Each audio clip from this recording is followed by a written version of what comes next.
So we would need to go into executive meeting. Meaning that you can appoint three additional people to the committee, or you can get everyone who's here to the executive. I'd like to appoint everyone who's here to executive committee.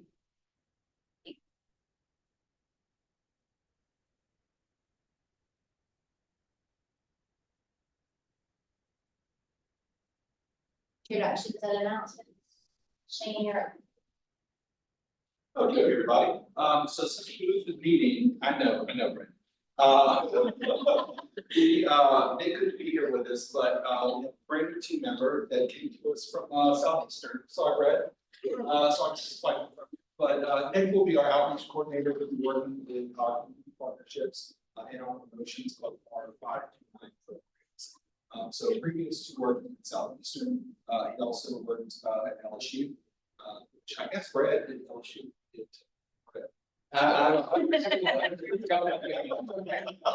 And before that, he was outreach and scholarships program coordinator at Central Piedmont College of North Carolina. So we are very, very glad to have him as part of our team. He's done a great job working with our partners and start.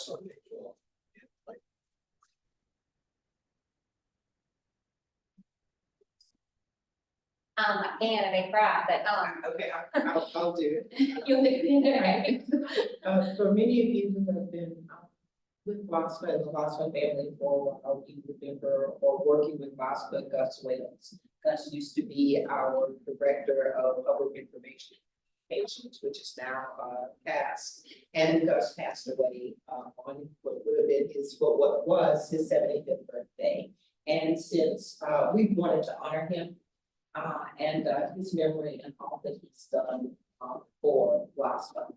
He used to actually even tune into our advisory meetings on YouTube. And so we were still wishing him happy birthday. And once a LOSFA family member, always a LOSFA family member. So we wanted to talk about these guys.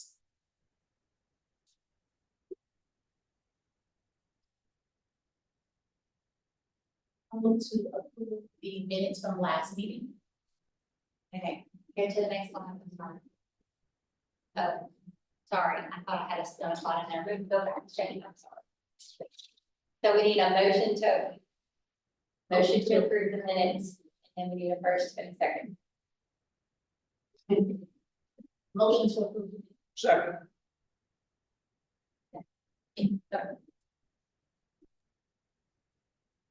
Everybody in favor? The food, they're approved, and we go to the slide. Andrew, do we have any public comment? Not at this time. Program updates?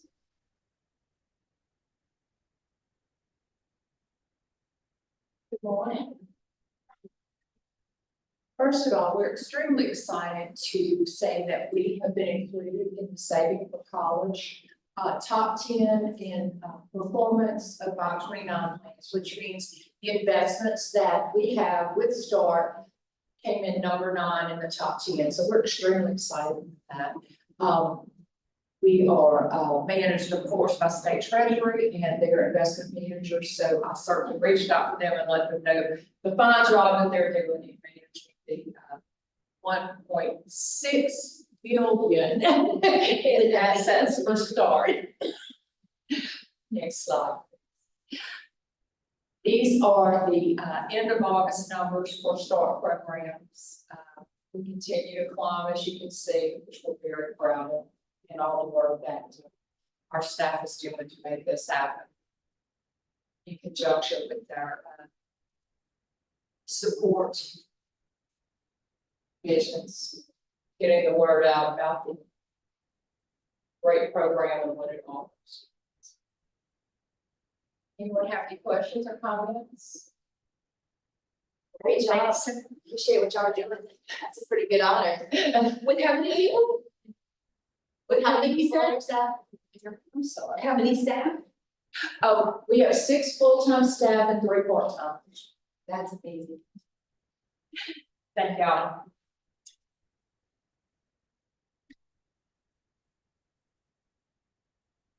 All right, everybody, it's just me again this time, giving the cast update. Ebony is at a training that we're going to do. Today. So I'll go through this as quickly as I can, because I know we are all waiting on what's said at 11:30. Total events since July 1st, 139, 126 of those face-to-face, 13 virtual, and then our virtual assistants, virtual office hours, we've had 7 since July 1st. We had our MJ Foster Promise webinar, 60 LCTCS workforce and adult education staff, faculty administrators participated in it for 2 days. An overview of the MJ Foster Promise program, the application for 4.5, and then capturing some data that was there as well. Our team that works together on that is a big chance to job partnerships, collaboration, and outreach, try to make this as seamless process as possible in time for orientations, webinars, trainings, etc.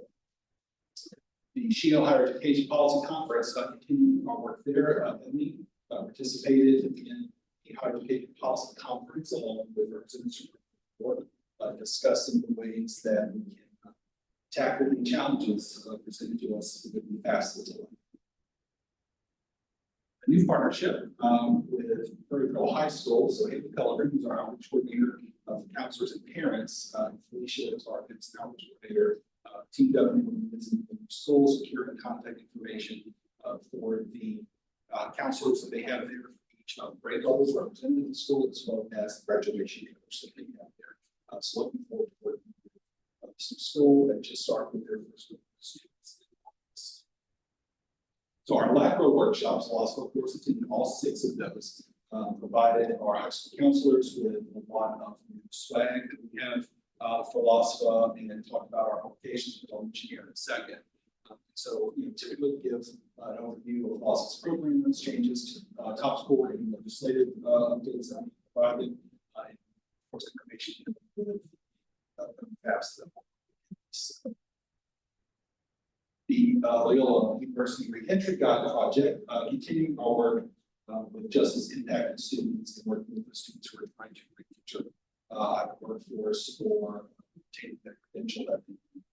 So our team will team up with work with the example project and examples prisoners. So we're continuing to see, I think we have at least one update, if not more, every advisory board on the work that's being done with our team working with the student population. So Junior Match Day, through the partnership that we have with ACT and Presky Foundation, we had our first Junior Match Day at Winston Collegiate Academy in Lawrence East. And so Brian, who's actually here with us, was part of the team down there.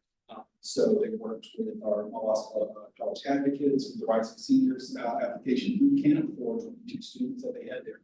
We did the customized feature match game show. That's something that we have been offering to partners. It's taking that component of the fly tour and customizing it into the needs of the partner that we have. And so that has really been a big hit. We have different formats of the game we're able to provide, from sort of a Jeopardy format, quiz show, virtually in person. It's really adaptive. So Kayla, who is our team lead on that, does a fantastic job of putting this together and as adaptable as it is. And so students really look into it.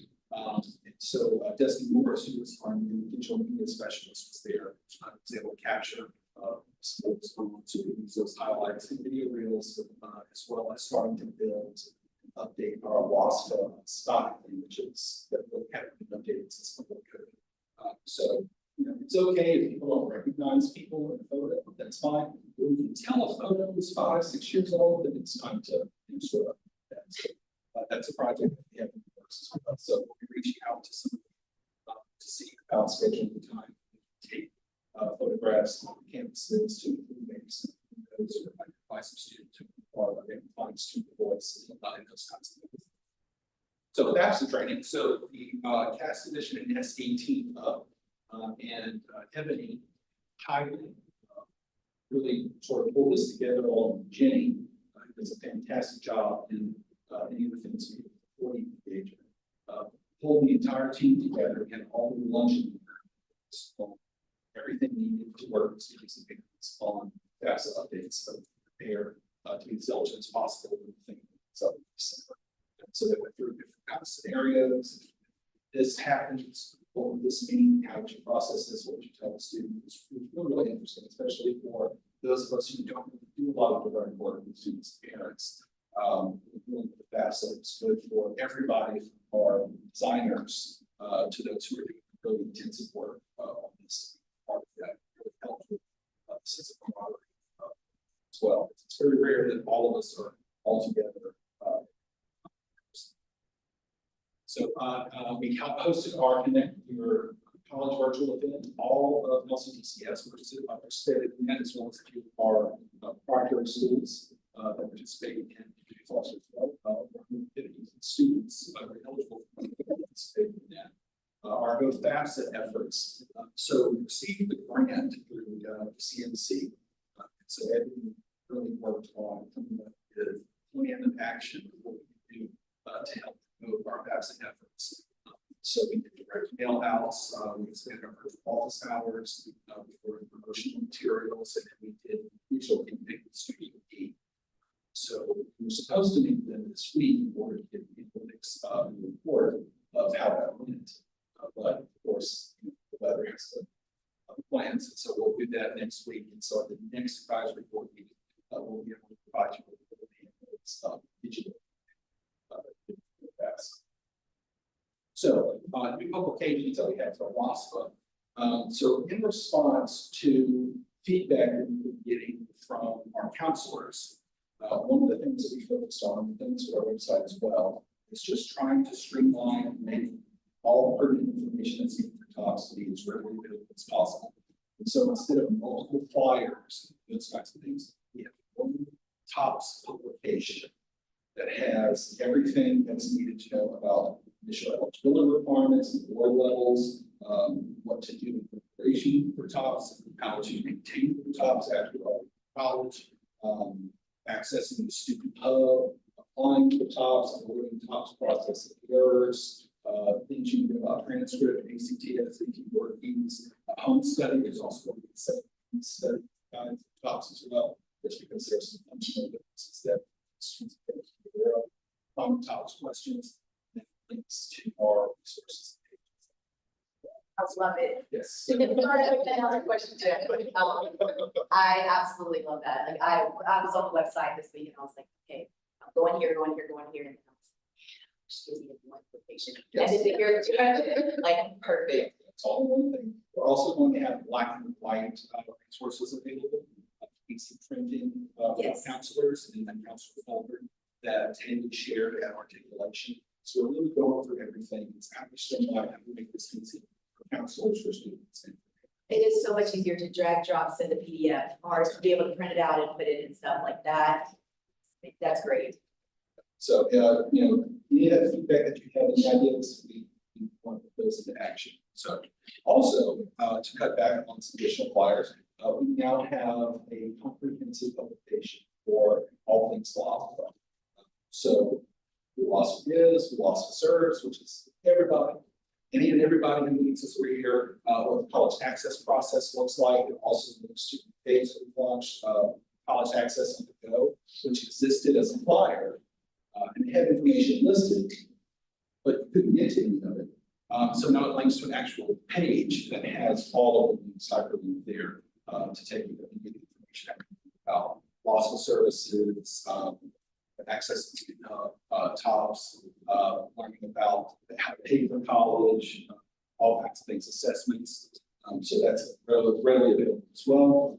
We also have information on our comprehensive advising services, our student network groups, and our 3 529 programs as well. So now anyone who gets this at any LOSFA event will automatically get the information about the 529 program and have separate flyers to that.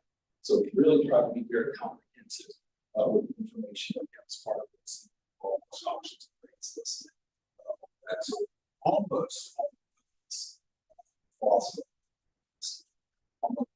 all divisions are represented. And then we have another conversation for FAFSA. It's going to be 4 panels. This is 6, so it'll just be 4. And it only has the CIP worksheet that will So everything will fall there, and we also, in addition to Top Sky, we have four tables that, just that time we have one person, 7 flyers. So some of the ways we continue to try to improve streamline. And move forward. Okay, so okay, so we've also updated our email signature. We have rid of Google Bird, replaced it with X on our social media platforms. And we also added a hyperlinked graphic below that will directly connect anyone who clicks on it to our LOSFA assistance page. And that will connect you with virtual assistants, live agent, phone, or even if you need a comprehensive advisor, you can access that page as well. For our media mentions, Ebony gave an interview about the FAFSA delay, and in fact, it had some students, and those look forward in this coming fall. And LOSFA's website is also mentioned on KPO as a resource that's available to students about student benefit. So, for our social media updates, for the month of August, 41,000 impressions, reach of 238,000, total engagement of 19,000. So, and then we also added recently showing which platforms are represented by that number. We don't get all the numbers that we wish we could, but you have to pay for it. And, you know, the reach really gives you a good idea of how many people that giving information to. That's the number of individuals who saw it. So, for our most popular social media posts, the ACT reminders, campaign been able to save as well. So we really try to increase what we're doing on our social media sites for able to save, continuing to push able, continuously trying to incorporate that into everything we're pushing out other 5 programs as well. So trying to get that at the same level at the start. And then for our followers, 50,000 for Facebook, that's where we get the most amount of eyes, reach for everything. 2,000 for X, and almost 25 for Instagram. Our website traffic for August, 87,000 page views, 86,000 sessions, 58,000 visitors. Our top pages being Tops, Scholarships, Brandon, J. Foster, Promise, Student Hub, and Fast Page.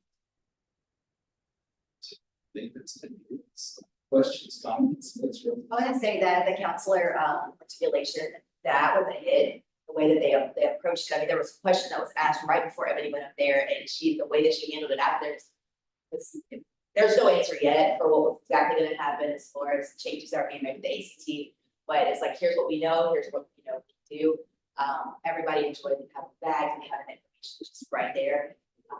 Again, I appreciate this because, this isn't just Tops, and like I myself have been trying to say there's multiple, ways about getting financial aid as you go to college, especially with the co-grant. And I don't have all the answers for that, but like, you go to the website and see this, like, be able to have a place and a publication. It's like so much easier where I'm not having to answer it, 1,500 times. It's like, here it is, here, go to the website, and I can send them there and know that it's. So I do appreciate that. I actually had said this ago. I was like, I've been working with them for over 6 years, and every single time I've had a suggestion, they have gone above and beyond and adapted to it. How can we help counselors? And like, I didn't even know this was happening today, but like I just said it last week, and so now I'm like, so if I can get this, probably that would be awesome. But thank you again for all you're doing, and for the graphics team that does all of this for it. Yes, they're in reference to the junior national, I love that concept.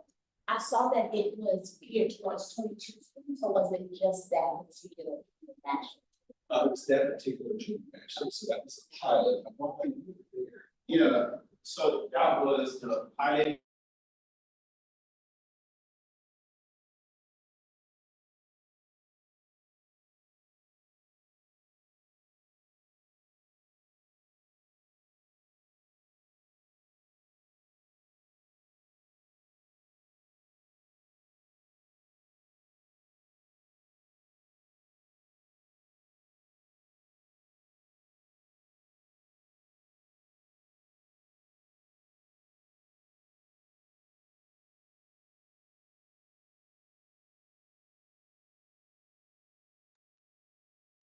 March, April. And we are in, they say they want to be, they were really important. So. And so Kayla is also working on basically creating the services and sending that out as part of basically putting all the resources together that counselors feel like it's going to consult themselves. And this is what LOSFA can do. So counselors did expand it. This year that was just the pilot. So,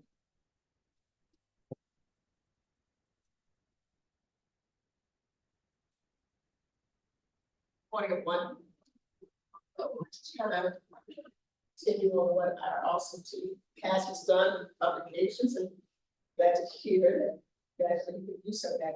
I want to go to Shane, the first slide, just kind of pick up where we left off last month when we, that's what July, we talked about, you know, your matters. And on our slide, it worked just fine until we swapped spots.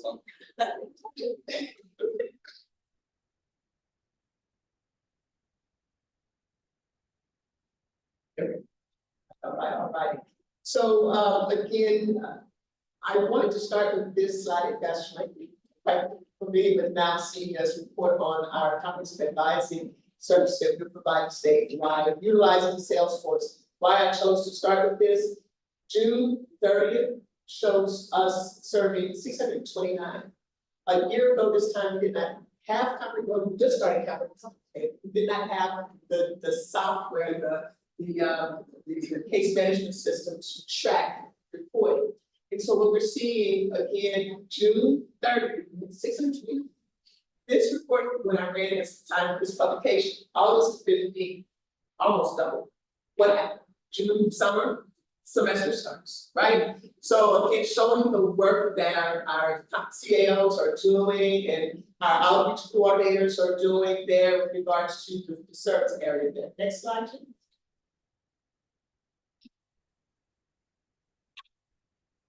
So this is our report for the month of August the 27th. You see the difference, the jump in numbers served.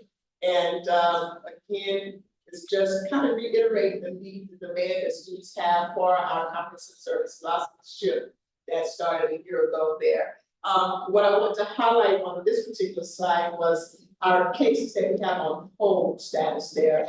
Again, a lot of times our outreach coordinators are assisting in those areas. And so you see that there's 89. I just want to justify that directly relating to the work that they're doing and need to do outside of comprehensive services, as far as verifying billing or if there's an issue with whatever situation student they go in, maybe experiencing. So we're finding that between our outreach coordinators and our CAOs, those that are doing the bulk of the work in the system here, we're seeing a lot of productivity there. What I want to point out is about two of the graphics there, where the one in the middle, 520, is showing the number of cases of which our CAOs are currently servicing by type. 520, you see the color code, this bulk of that is comprehensive. But when you look at the closed cases by type, you see the bulk of it is our outreach coordinators. Why? Because they're moving through our cases much quicker, because those quickers, as we have designed that kind of progressive flow, is intended to do those complex issues and not need that long-term hand holding. We see that again play out where again at 520, we have more of those that are still in CAO services, and then versus our outreach coordinator that work there too. Next slide, please. And during our last meeting, we did not have this report, but again, as we provide comprehensive services, we cannot do it in isolation of not knowing where to send students to. So again, kudos Board of Regents, we're now going to our third year with this license 2-in-1 platform. Of note, I would like to highlight, again, we've always, looking at the list category, scattergram at the top, it highlights where those connects are made through the 2-in-1 dashboard. This is what who's coming to LOSFA's website. And 2-in-1 is statewide, but this is specifically analytics ran off of LOSFA's platform. And so we're seeing where we have greatest amount, of course, is Baton Rouge, where both of our CEOs are housed. So therefore, you see that heavy concentration. But what I want to highlight, this is what really is appreciative of the growth of expansion of this tool. In the north, it's northeast and the northwest corner of the state, we see an increase of use of that. Also, at the lower southwest portion of the state, why? You're again being strategic in not housing all of our CAOs one at a time in this language area. Again, we just brought on someone strictly from the New Orleans area, but we do have outreach there. So when we're doing outreach, our staff, they are connected and going to promote that. So enough on that, but I want to show in the bar graph to the left, if you look at the first, say 5 or 4 categories of where the types of requests that are being, type of searches. We made a correlation between the adult population that we're serving, the non-traditional students, the MJ Foster. So as the CAOs are getting those referrals, we are definitely experiencing an increase of that population. Not just our traditional, 18 to 20 something, but those older students. That's what we're trying to figure out, well, how does this correlate to that traditional population of students there? So I thought that was interesting enough to warrant some recognition of attention to the, again, when you look at our companies advisory choir, our CAST team has this strategically created, say, serving all, we're definitely seeing. Next slide, Shane. And so the next piece I want to kind of reiterate a trend we're already seeing with regards to, and I just heard it last week, and she did one of our joint sessions where our outreach coordinator actually was saying that she's seeing a lot of outreach events being requested from community-based organizations. So again, not only do our CAOs do the conference advising, but they are heavily involved in our outreach activities. So as you take note of some of these photos here.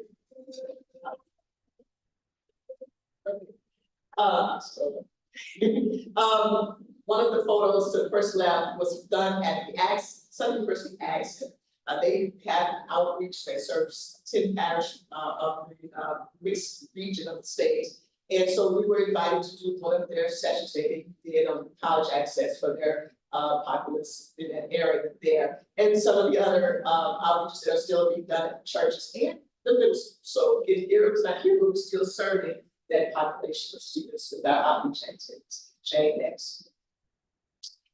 This particular event was covered by one of our CAOs, Summer Clark, traveled up. She's in the northeast Monroe area, but we asked her to go over and take part in this ribbon cutting of the first HBCU digital library. And so we thought that was phenomenal. We just kind of see the inside of it so that we can connect those students and make sure that there's utilization there. But also, one of the beauty of having our CAOs spread across the state is where there is need to have a face-to-face connect with a student that has reached out for services. We took advantage of this opportunity. And so while she was there, some of Clark connected with one student who was not assigned to her, but another CAOs from our Baton Rouge area was just referred to this case, student that was needing more financial aid and support in other areas. And he also presented with some disabilities, and so someone was able to meet with that student and more, get a firm grip of what his needs were in his, as he was pursuing studies there. Next slide. This slide here, I think is pretty, we had an aha moment for the SE this past month within this particular event. So it's going to kind of segue into the next slide, but this event is done at Southern University School of Nursing. We have been reaching out to them for about 2 years to get an ear of their staff. We were serving a lot of their nursing students through our student network, but individual students heard word of mouth, one of their friends from another school was going, so they were coming in. So we wanted the opportunity to kind of, again, grow the nursing network and kind of in the fashion that we were doing with SLCC and its students, where we have periodic visitation with students, and their clinical orientation, as well. It happened at their general assembly, where we not only, did a presentation by our group network groups to those first level, but this was nursing students at all levels. The spin-off of that was, as a result, next slide, this is, look at there, this is how they segue. Last year, from the fiscal, the academic year, not the fiscal year or the state calendar, but the academic year of July 1, 2023 to June 30th, 2023. All our network groups see a total count of 63. We're serving more, but these were 63 regular attendees that we could definitely say we track. The data on the right, which kind of illustrates this involvement that we're having with volunteer professionals that want to mentor our students. For example, at Illinois House is tying into the previous slide that we're saying. We started 63 that reported at year-end June 30th. On August the 19th, we had our kickoff for the fall semester. As a direct correlation of the event at Southern University, our registration for this kickoff quadrupled. Shane, next slide. We kicked off in August another series of our student network groups, which is now we have about 6 different disciplines that we have in schools for. And on that first month alone, we had like 93 that were registered. But all of them was because of the outreach that Sunday. At that one meeting, we had about 73 that attended from various disciplines, but both of them came from the nursing. And so we share some of their comments that we see in the evaluation process, see the records of the number of schools, the names of schools that we are interfacing with in our groups, and they can vary from month to month. So we're excited about this uptake, and it's only going to continue to increase, particularly if we have more of our hands-on from CAOs that are doing specific work, and we're seeing, because of the kinds of advice and services, a lot of students are referred from that service delivery into our network, and they're showing them. So our comprehensive services, one-on-one advice and support. Our student network group gives us the small group interaction, the peer support, maybe further to their career resources and professions. Shane, next slide. This is another spin-off from our student network group, but our comprehensive advising officer, Damien Patton, spearheaded the dissolve the student network group for the MJ Foster recipients, so that students would not have to come into the network group and decide, okay, I'm an MJ Foster recipient, but also a nursing teacher, so I don't even go into the nursing right now because. So we pulled it out and create something different just for the recipients. Yes, they've had their relevant orientation. Yes, they've had to connect with their college, but this is something that we are now kind of implementing and offering twice a month. And I am very, very amazed at the response that we're getting from older students who are parents working, and after hours, they're coming into this space just to have their questions answered. Whatever their questions may be, the goal is for them to help them retain their eligibility. But while they're there, while the questions asked, the team so marvelously work together. They provide little nuggets for them to take away some soft skills, some strategy, so that they can use in their tribulation.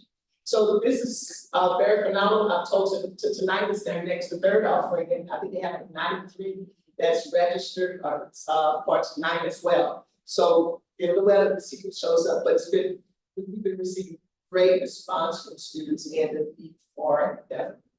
Next slide. Again, CAOs at outreach, this happens to be one that involved the Latin Economic Development Authority.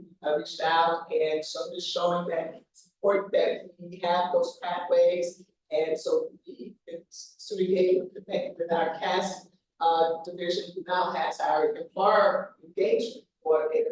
And so we're working in their tag team and tandem and collaborating, reaching out with these type of things just to make sure students know and employers know of our availability of our students. Next slide. So with our employee and customer engagement specialist, so I just a snapshot of overview of what work she's done. We implemented the agency-wide staff meeting that we're having on a quarterly basis there, twice a year, the previous subject. But nonetheless, this, the G works with the team in coordinating that. We did a little kind of a mix and match, mingle type of admin activities with our LOSFA staff to help them learn each other greater. And in the middle, we had a positivity week, where on each day there was various activities where our staff can do, all involved with just creating that welcoming, very encouraging environment, supportive environment for our staff. As you see, we're in the midst of college apply and color day, so this was also in effect, and some of us are wearing our college colors today. But nonetheless, the next slide I wanted to share, and I asked her to kind of include this. This was data that was presented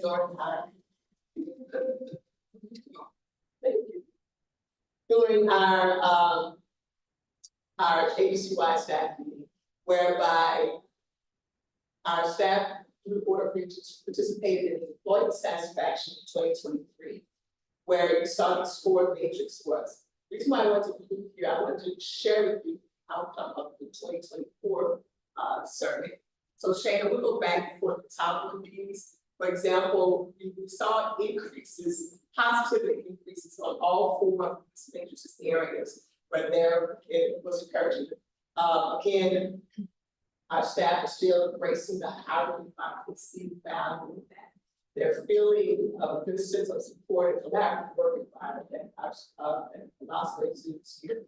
And again, the need for continued professional development and areas here. So I just want to kind of let you see how we are connecting, not just with our students, but even with our employees here in class.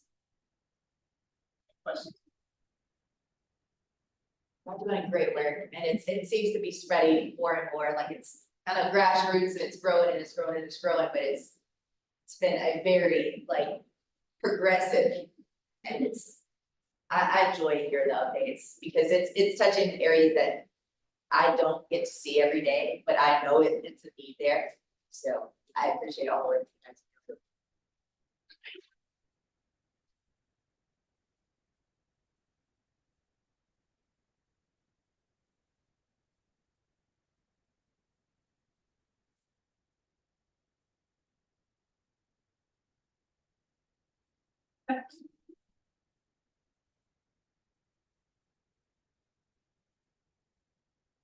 Good morning, I'm Deborah Paul, not Paula, sitting there.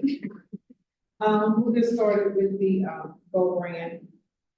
We're starting to get some buildings in as the 14 class day is starting to come up for a lot of our post-secondary schools. So the first section talks just about what we did for 23-24, and the remaining balance is a result of refunds that came into us after the income not available date, which is low compared to what we had in years past. Our allocation remained the same for 24-25 at $70.4 million. So we'll be getting buildings and working with those, and we have a fall deadline of November 24th, and then March 24th is the spring deadline for those schools to use those particular funds with the GO grant program. Next slide. John R. Justice is our student loan forgiveness program for those attorneys who work as prosecutors and public defenders. We had 15 public defender applicants, and 5 will be selected to get $10,000 going to their indebtedness. We have 1 that has submitted all the documents, so we're prepared to pay that back. On the prosecutor side, we had 18 applicants for 10 awards, and they will get $5,000 each. And the amount is different because traditionally prosecutors make more than public defenders, so public defender amount is more. So we have 3 of those that are ready to be processed. So the date was as of the current date, not 6/29. On the MJ Foster Promise Program, since the applications opened in June, 10,745 of those of the applicants. However, do a renewal from previous year, then we had 7982 that are eligible. We're currently making awards on a weekly basis, for that particular program. I think that's it. I mean, any questions? Thank you.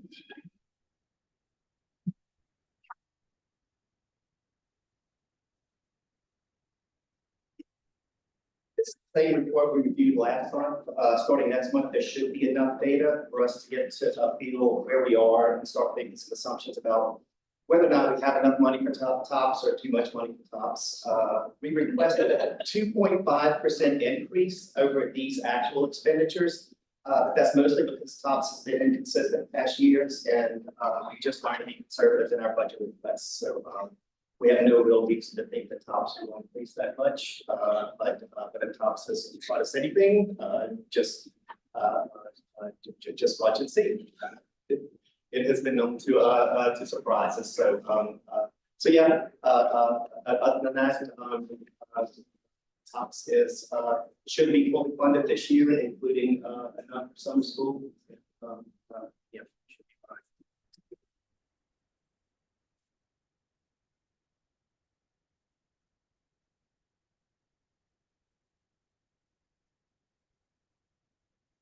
fine. Our spotlight team.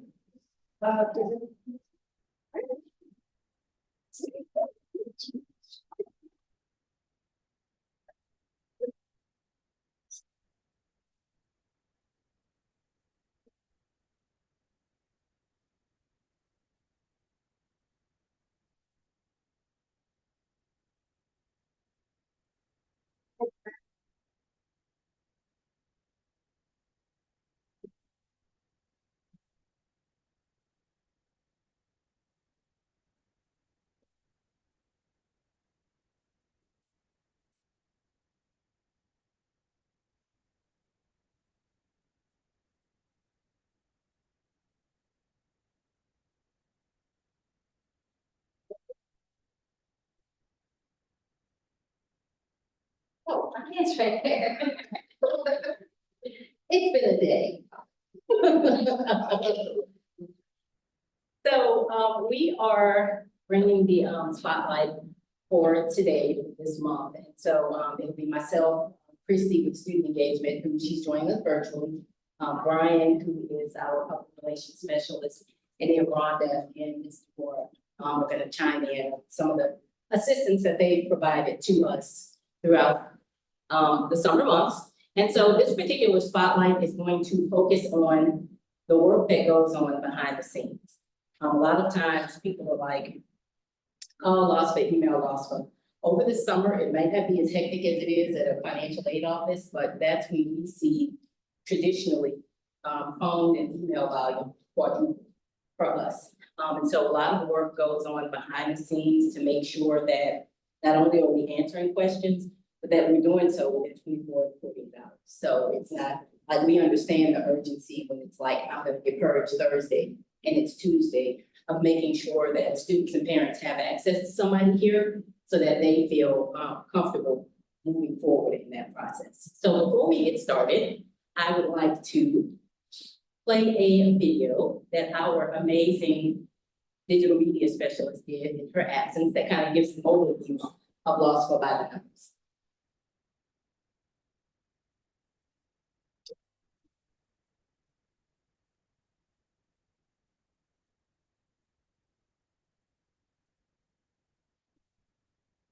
Last 10 years, LOSFA has seen a 175% increase in the program to be administered and a 500% increase in the population we serve. Reimagining college access also meant rethinking the way we engage the students and families we support. We developed 3 tiers of service to provide customized support. Our intake and assistance officers serve as the first line of support, answering run-of-the-mill questions by phone, email, and chat. The outreach coordinators support the work of the IAOs by providing assistance with more challenging inquiries and handling cases for students with complex issues. Each coordinator is also responsible for leading the agency's outreach efforts in their respective areas. The comprehensive advising officers handle students who need intensive advising and wraparound support. Since July 1st, 2023, under LOSFA 2.0, we have answered 32,031 phone calls, replied to 16,276 emails through the customer, LOSFA counselor, and GoFacet email services, sent 632,641 text messages through the Signal Line and Modern Campus platform, and conducted 453 virtual office hour sessions. We have held 3,754 conversations through live chat using Quiver. And Lex, LOSFA's expert in AI chatbot, has answered 7,715 questions. Through social media support, we have reached 1,985,900 individuals and garnered 135,974 engagements, with 143,745 impressions across Facebook, Instagram, and X. MyLOSFA.la.gov had 1,600,618 total pages, 738,950 total sessions, and 454,672 total users. Our top 5 most visited pages were TOPS, Scholarships and Grants, MJ Foster Promise, Student Hub, and Go Grant. Let's continue to provide equity college access.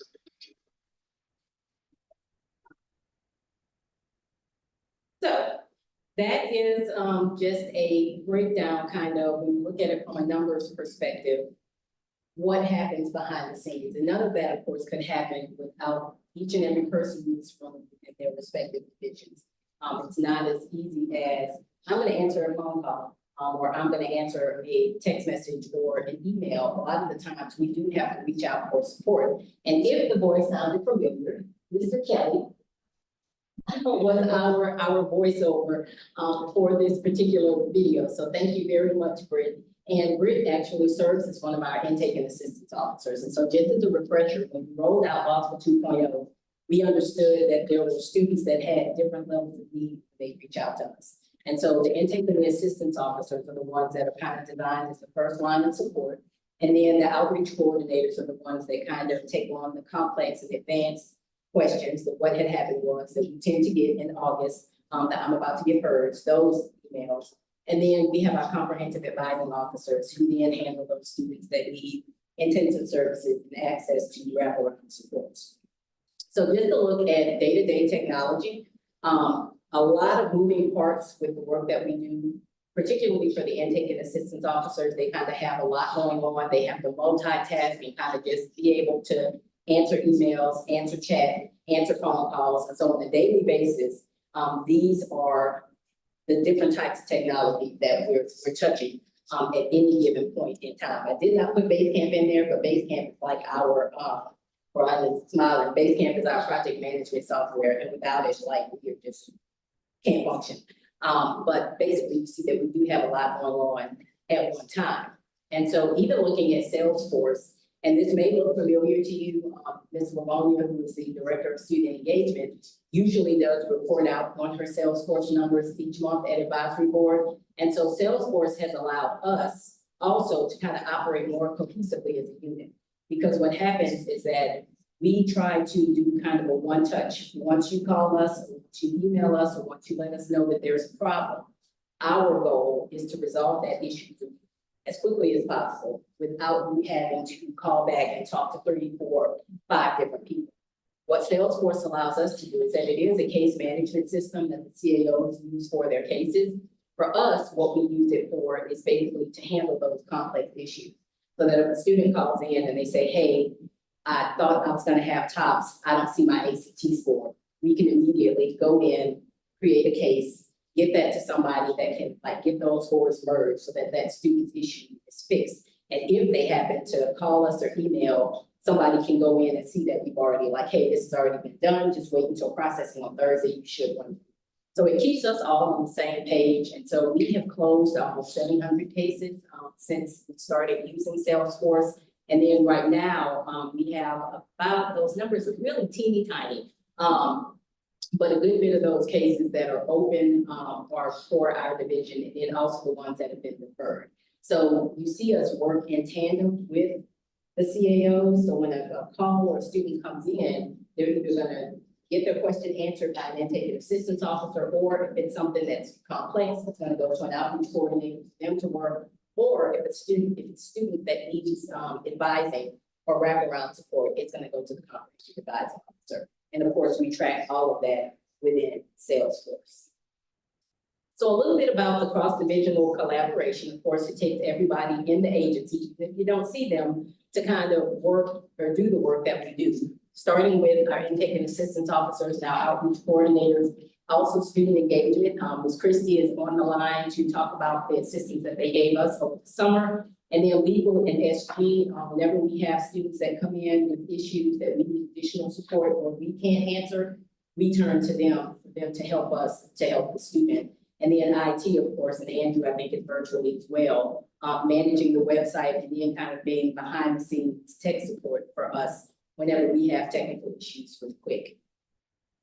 So a little bit about what we've done. One of the things we are most proud of is, of course, that we have expanded our hours. So we have intake and assistance officers that work shifts that start at 10 and then end at 7. So what that means is that instead of that cutoff at 4:30, you now have access to us from 8 until 7, Monday through Thursday, and we're at our normal office hours on Friday.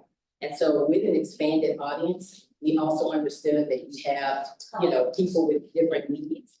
And so some of those needs are, maybe I'm working, or maybe something else is going on, and I need help, but you're closed when I try to get to you. So expanding those office hours also expanded the access that they have to us.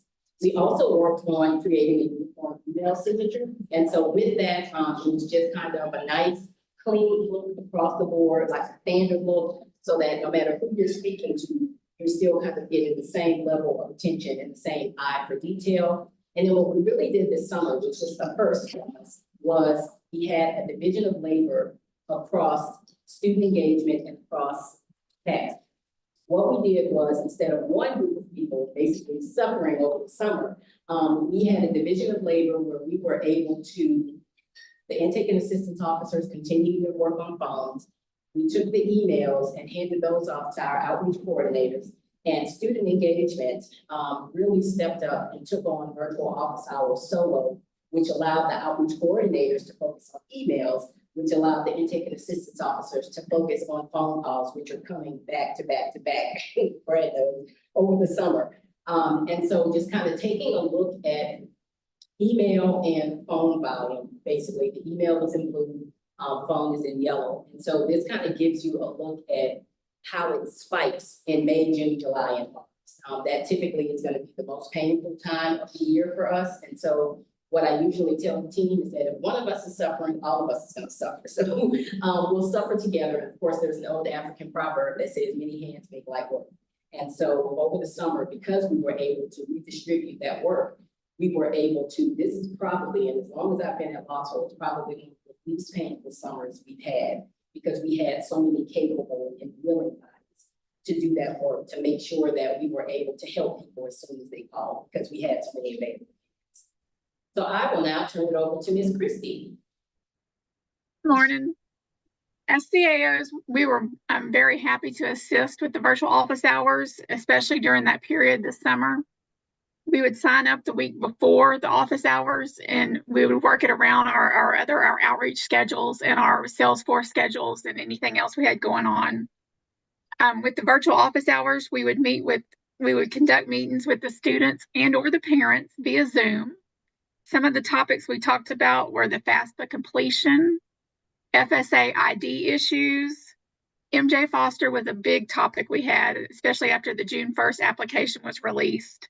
We talked about TOPS initial eligibility and the retention requirements for TOPS, and we talked about logging into student hubs. Those were some of the topics we covered in the virtual office hours. I know that I covered a lot of MJ Foster, and a lot of them just had questions about if they were eligible to receive the award. So I was able to look it up in the award system and let them know their eligibility and the requirements. Some of the students just needed to know how to apply, so I was able to drop that application in the chat function and they were able to apply right then. So we worked, the CAOs conducted 101 meetings, virtual office hour meetings from the period of June 30th through August 30th. And we were very happy to assist with that and to work and get to know these students. Thank you, Christy. And if you look on the screen, just kind of to show you when we talk about the expansion in audience and the expansion in programs, look at that chunk out of those virtual office hours, just the 2 months that were for MJ Foster alone. You know, before MJ Foster rolled out, that probably would have been TOPS, but MJ Foster is giving TOPS a run for its money in regard to the number of students that are reaching out to us for assistance. And then Brian supports us via social media. Yeah, so our three main platforms that we use is Facebook, X, and Instagram.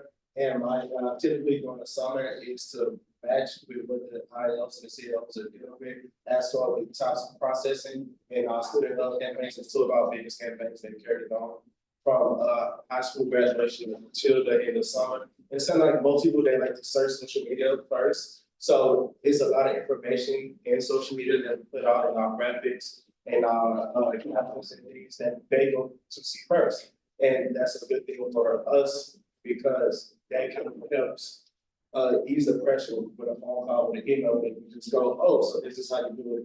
This is where I need to go. This is the link that I need to do. And I also deals with getting DMs and comments and just making sure that I regularly check them and actually because those people are not people that's emailing and calling, those people that strictly on social media. So this is kind of getting that whole service, knowing her which way to reach out to us. We have somebody who's able to get in touch with them.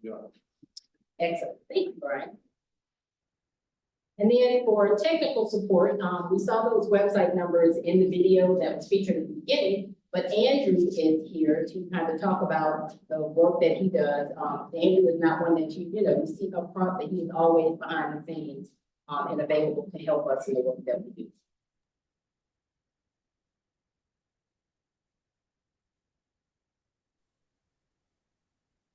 Andrew, you there? Hello? All right, you're up. There we go. Okay. So I am the AI developer and the main point of contact for the website. So on the back end, I build out anything any of the divisions need, um, and I track all of the data to see where we're lacking, to see where we're thriving. For example, when MJ Foster was launched, we had a big campaign going for that. Through all the platforms I use, I was able to see, hey, this is the first program in my tenure that I've seen surpass tops as far as views and sessions and things like that. So that I use that data to help out Cask and their marketing efforts. For Lex, I build out all of the knowledge bases, make sure it works, make sure it's not saying anything crazy. And from there, if Lex can't answer a question, if it's too intricate, or if a person just wants to talk to an actual person, built pathways in Quick where that's where you get to the live chat. And from there, you'll get the IAOs and CAOs would get a transcript of what was said in Lex. They can help the student more directly. If there is an issue where they can't figure it out immediately, there is also in Quick a private chat amongst the agents. Hey, this student is saying this, I think it's this. What do you think? So there's collaboration amongst departments in that regard.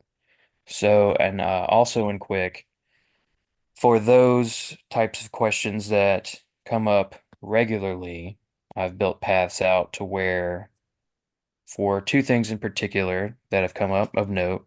One, I can't remember my Student Hub account credentials, or I can't remember my start account credentials. So if a person picks that, Quick would bypass the agents and send the information directly to the IT support teams so they can get help that way. Any questions? Thank you, Andrew. Cool. And then finally, a lot of the work that we do at some point, no matter how complex, it is, at some point, our coordinators can answer up to a certain point, but then we have to drag the experts in, whether that's in legal or whether that's in scholarship and grants. And so both of these divisions have been instrumental in helping us get these questions answered. We'll start with Ms. Deborah with scholarship and grants. Okay, thank you. In the scholarship grant division, we have a total of 12 employees, director, whatever administrator. We have 9 specialists, which divided into, we have 1 for MJ Foster, who has a student intern. We have 2 specialists that work with TOPS initial eligibility, and then we have 3 that works with TOPS in the water section, and then 3 specialists in special programs, which handles everything that is not TOPS. And those programs include our Gold Grant, Global Wildlife Scholarship, the Best Tuition Program for Teachers, STEP program, regional contract program. So these are don't report on doing that document, but we administer them. The OT scholarship, we also have a Patriot Scholarship. So all of those programs are administered. We, as I think Brent said in his opening, there's an increase in programs by 100%. So SG is the one that is handling the payment request for all of those 16 programs that we administer with the staff that we have. So we assist, as Ebony said, there's lots of things that the CLOs or the intake officers don't handle. For instance, returning out of state students. For those students who were eligible for TOP and they went to school out of state, when they come back and decide they want to return to Louisiana school, process those applications. Sometimes we have to also assist those students involved in exceptions. So maybe they left Spring Hill because there was a problem there. They were sick and dropped out. They're coming back. So there's a lot of paperwork that's involved with that. We also have students who take a gap year. That's unpopular where once they graduate high school, they take a year, tour Europe or find themselves or whatever. So when they come back, we have to work with them as well as the colleges because they have to look at it like, well, this student didn't attend the first year. So putting in the code is necessary that those students can regain use their award once they come start school to another year to use their award. Home study is very different. Work with the Department of Education one-on-one to get those students who were eligible for home study and now they're getting their TOPS. There are sometimes we had one this morning, an early year grad. So students may graduate high school early, like in either September for the upcoming year, or they'll graduate in midterm in December. So their payments are a little bit different than that. STS is the student transcript system. So we work with the Department of Education on that also because we can't make any changes to a student transcript. So if there are changes, something that's incorrect with the transcript, then we tell the student to go back to their district office, who then transmits the corrected data to Department of Ed. Some students will have duplicate LOSFA IDs. This happens a lot in the schools who TOPS Tech Early Start program. They'll enter the data and the Louisiana Secure ID is another thing that they have to handle. If that's incorrect, that student will be issued a LOSFA ID. And once the student graduates, well, become a senior and they fill out FAFSA, then there's another ID that's sometimes generated. So we have to merge the information, the files of payment, and make sure all that happens. Name changes, not so much name changes as far as somebody gets married or whatever, but we have some students, like we had one just the other day. The name was Lillian. On one thing, she was Lily, she was Lillian, and she was Lil. So the computer is really smart, but it can't put all those names together. We do secondary matches based on addresses and phone numbers and that sort of thing. But the student moved, they use a different address on FAFSA and on ACT, it just creates a lot of work. So those are the files we have to touch.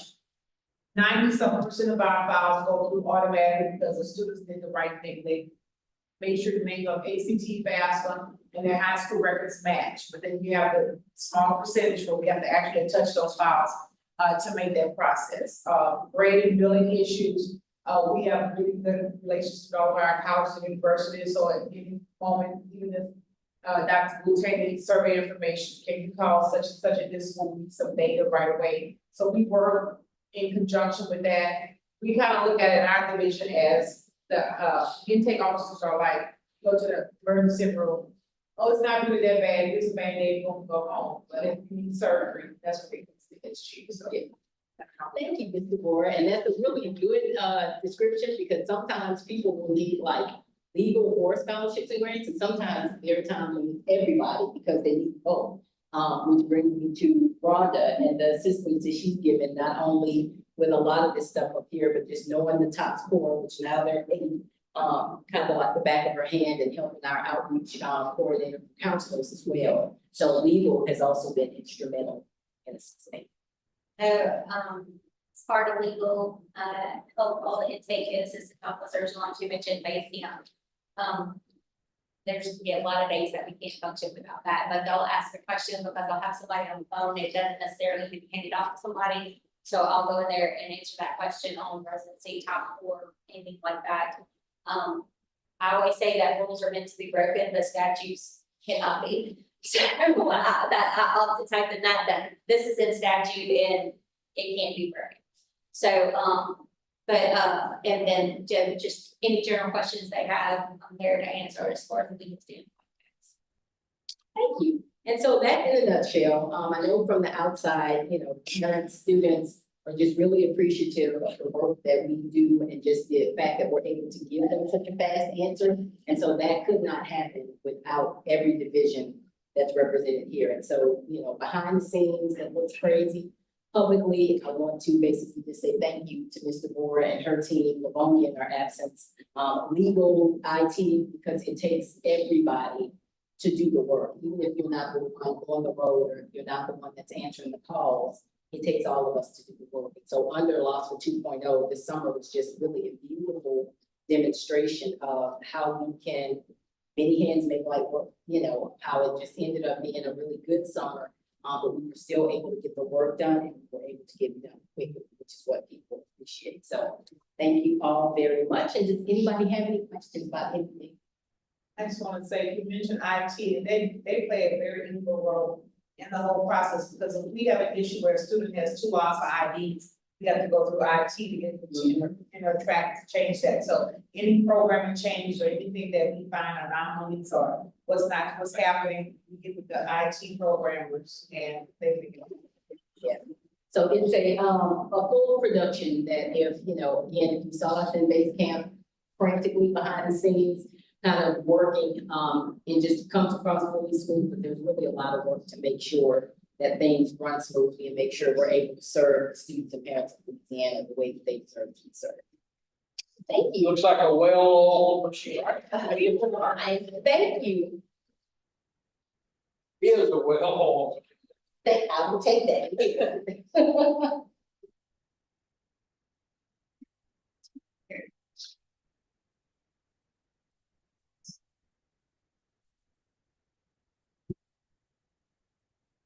We're gonna move on to new business.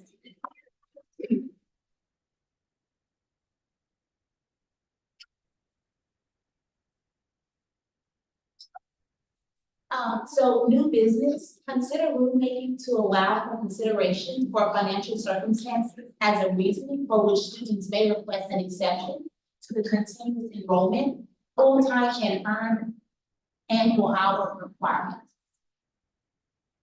So if y'all were here last month, y'all remember that we discussed this, when we went through the exceptions. And this is just the rulemaking, what we had discussed on last month. And I did send this to Mr. Myers for him to look at his input, and most of it is. So I did send it back to him. But to include it. Question?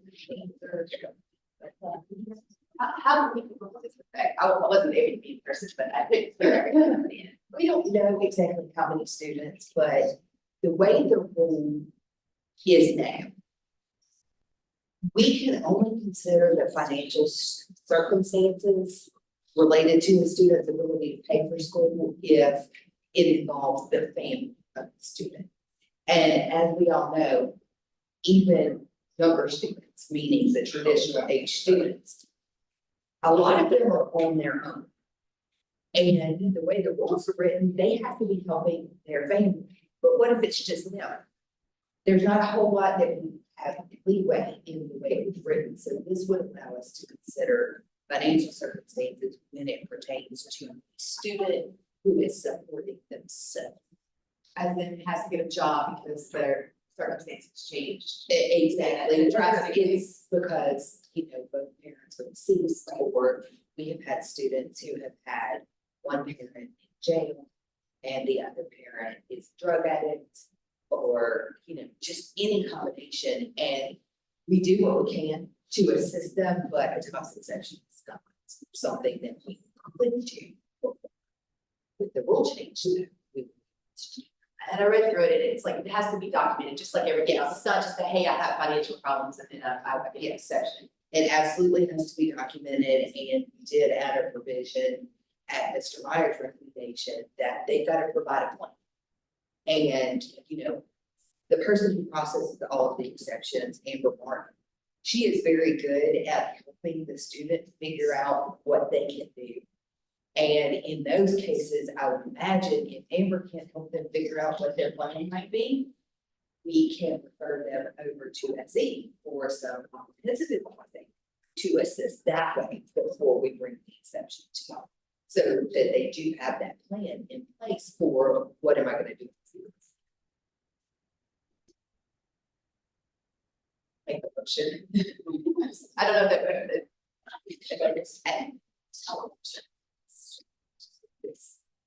All in favor? Sure. I move that this motion is approved. All in favor? Aye. Am I correct in that if it makes it to us at this point, that staff has looked at it and it recommends? Yes, sir. We have a committee of staff members. It's the directors of every section. That's good. Yes, yes, Then it goes to the board meetings, yes. but they need. So we're advised. That's exactly, they lean heavily on the fact that at the end of our recommendation to them, it basically states that this advisory board has reviewed it and recommended. So they're acting on the good faith of this board and the knowledge, which you're acting on the faith and the knowledge of the team who's explained it to you. Thank you. The next item is the ACT exception. The next business, considering the request for exception to the top statutory provision that requires a student to earn a qualifying score on the ACT no later than the national ACT test date in April of the year of high school graduation. So this is a new one for this group, I believe. We have not had one of these in quite a while. The law does allow the board, the administrative agency, to grant an exception to that deadline past July. They can take the test through July with a 1 semester penalty. This would allow a student to get an exception all the way through September 30th. But they have to show that I was registered for a test before I graduated, or by July, before July. But it got canceled due to circumstances involving the administration of the test. This circumstance of the student in this case is very different than anything we've seen. We've seen some where the site flooded and they had to close it. We've seen some where the building was torn up and it wasn't necessarily flooded, but wind had come through there and knocked out all the windows. This student showed up to her test site and it had been canceled. She had several, it was her and several other students showed up there. No one told them that the location was changed. The night before, she got a message from ACT that she wasn't checking her mail at 9 PM at night the day before, telling her, congratulations, you have now completed the ACT. She hadn't taken it.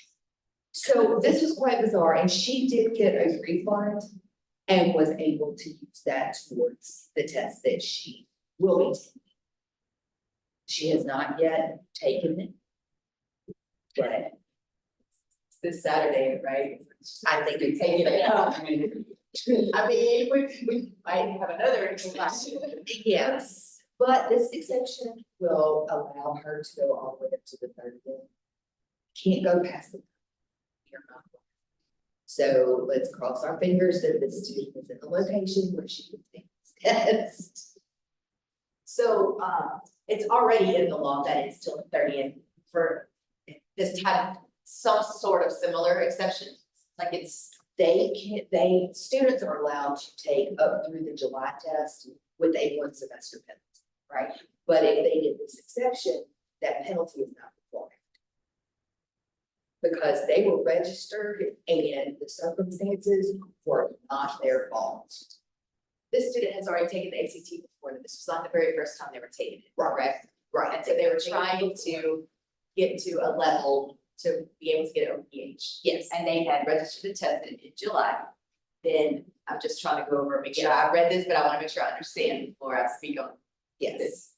All right, and then ACT glitched it in their system, they did not inform the student. And they got an email that said, congratulations, you take it, they haven't taken it yet, so therefore it's all messed up. Right. They did show up to the location, Yeah. take the test Yeah. with other people, and they were not allowed to.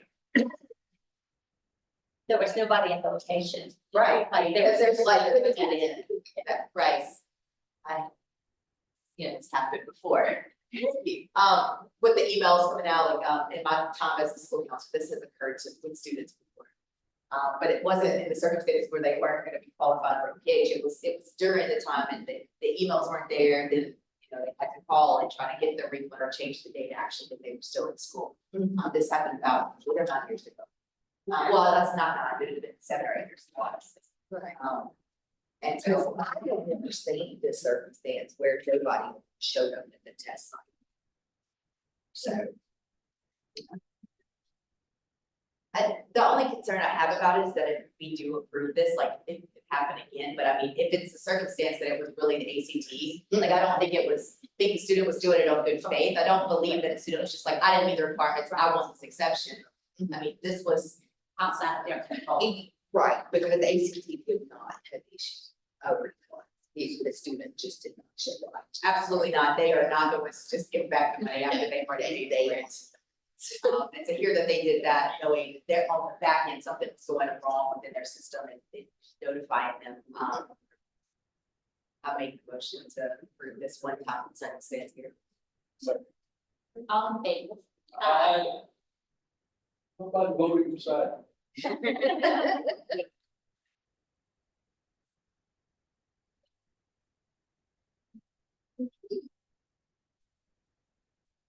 These are the homesteading exceptions. We have been seeing these regularly lately. The students have presented circumstances that indicate they were unable to stay in a public school situation. Consider the request for exception to the top statutory provision that requires a student to begin a home study program no later than the conclusion of the 10th grade. There's 2 students here. Do y'all have any questions about these? We like make some kind of rule making for this circumstance, or what we did before was not really applied to this. I think that other changes that were coming to the home. There wasn't last minute.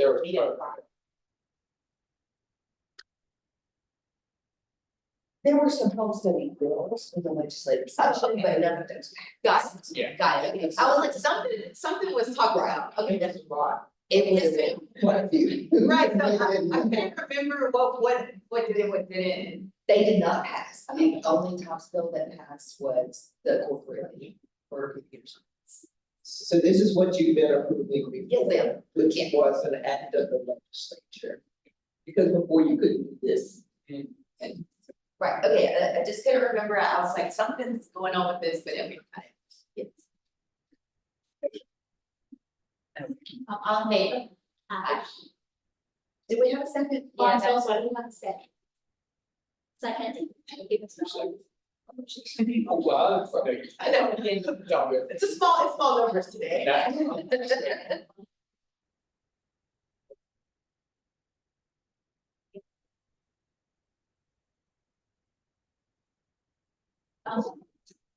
Thompson MJ Foster exception. Consider the request for exceptions to the TOPS regulatory provision that requires students to remain continuously enrolled and to earn annual credit hours required during the academic year to the MJ Foster requirement that students maintain continuous enrollment in school. At 17, this one. Exemptions have been coming in fast and furious over the past couple of months. That's not unusual for August. It is unusual for us to have this many exceptional circumstances. But someone said earlier, as an TOPS kids will throw something at you. There are curveballs all over different places, which is generally what these are doing. These are those curveballs for which we cannot prescribe specific. Did anybody have any questions about a specific one? There was a lot, but I didn't actually. Fantastic. I'll make the motion. If there's. Let me second. All in favor?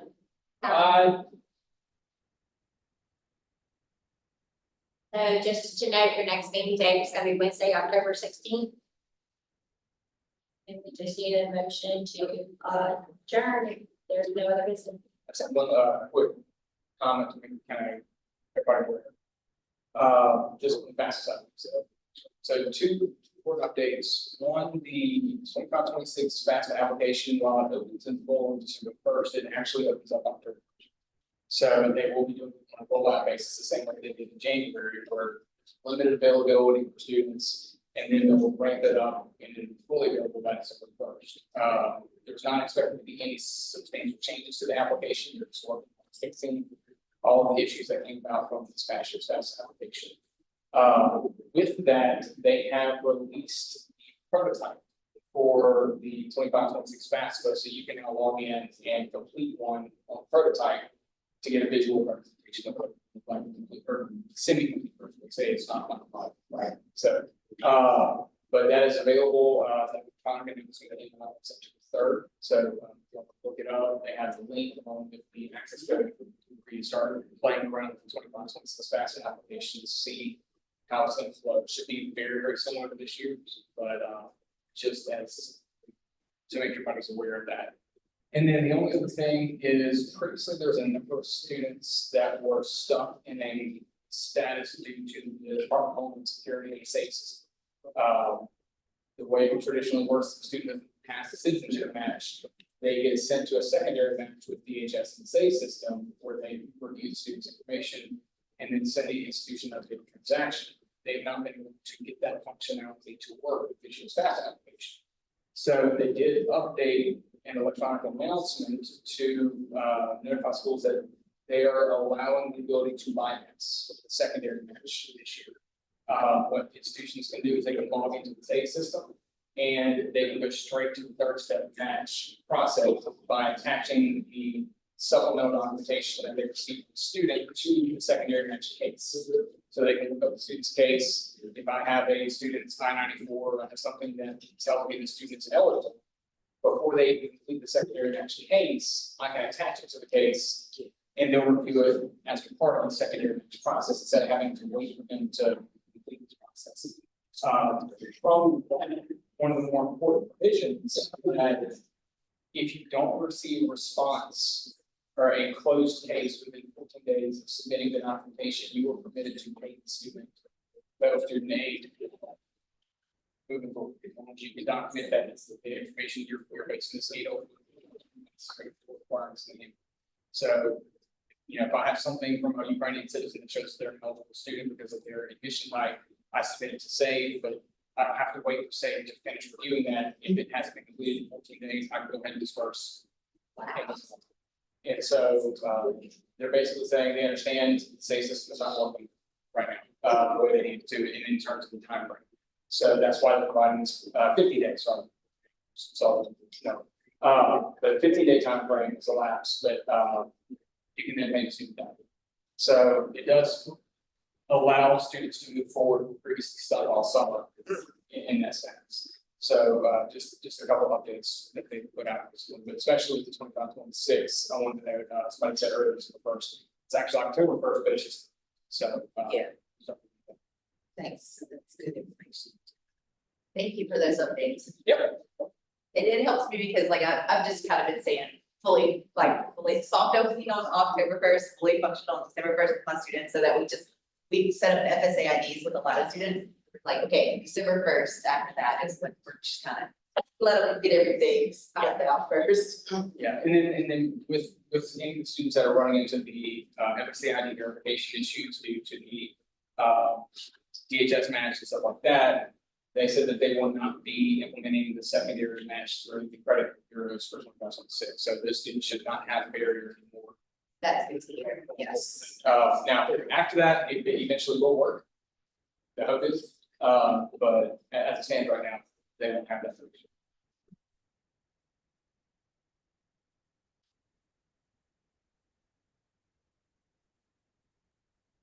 Any other discussion or business? Motion to adjourn. Okay, we're adjourned, I wrote down time, but for lunch today, we have culinary productions, it's a new caterer. You have your choice of a ham and cheddar po' boy